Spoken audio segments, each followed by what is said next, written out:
Hi, I'm Jim Fausone, one of the attorneys here at Legal Help for Veterans, working on veteran disability claims all across the nation.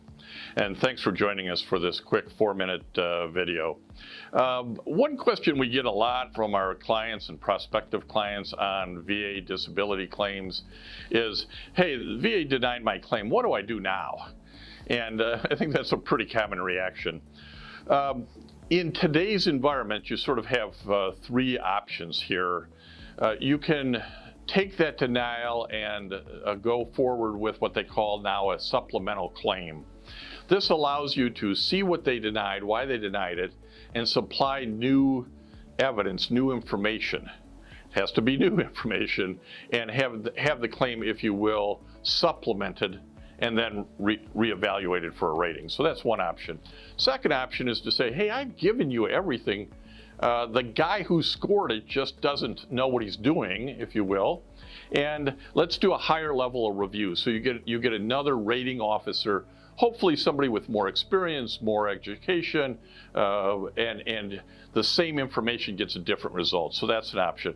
The third option quickly is you can say, look, the VA raters aren't going to get this right. It's got to go up to the board. Maybe there's a legal issue.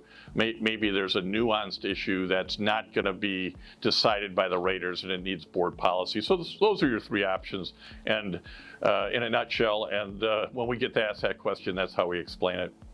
I do want to tell you about a story that veteransradio.net has, a podcast. We're a podcast host for them. This is sort of interesting. Again, these are a little bit of history that gets lost. We all know that in training people up to do different things in the military, there's a lot of accidents. Anybody who's been through basic understands that. Anybody been AIT understands that. Well, there's an interesting story about the planes that were being used to teach folks how to fly in World War II.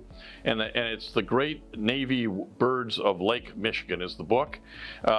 They were training planes, and you can't imagine how many of them got dumped into Lake Michigan. And today there's a whole effort to recover those, to restore those, to put them out to museums. It's really interesting, and you'll get a kick out of the bureaucracy they have to go to recover these planes, which once they get them off the lake bed bottom, the government says they're ours.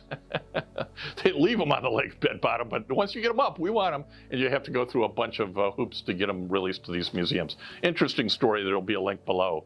You also know we are a manager of the homeofheroes.com site for Medal of Honor recipients, and I want to tell you about a really inspiring story tying it to those planes for Airman First Class John Levitow. His acts of valor occurred in February of 1969 over the skies of Vietnam. He was a crew chief on an AC-47 plane that supported the ground troops, known as a spooky gunship. A great story you'll want to read, but the heroic act is the plane gets shredded with mortar shrapnel. He and the other members in the plane get injured. There's a big hole in the plane, and John, crawling, drags a fellow crewman away from the hole to save his life.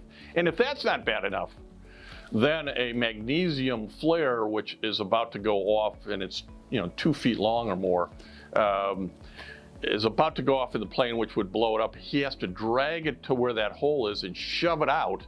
And as soon as he gets it out of the plane, the magnesium flare goes off, which would have destroyed the plane.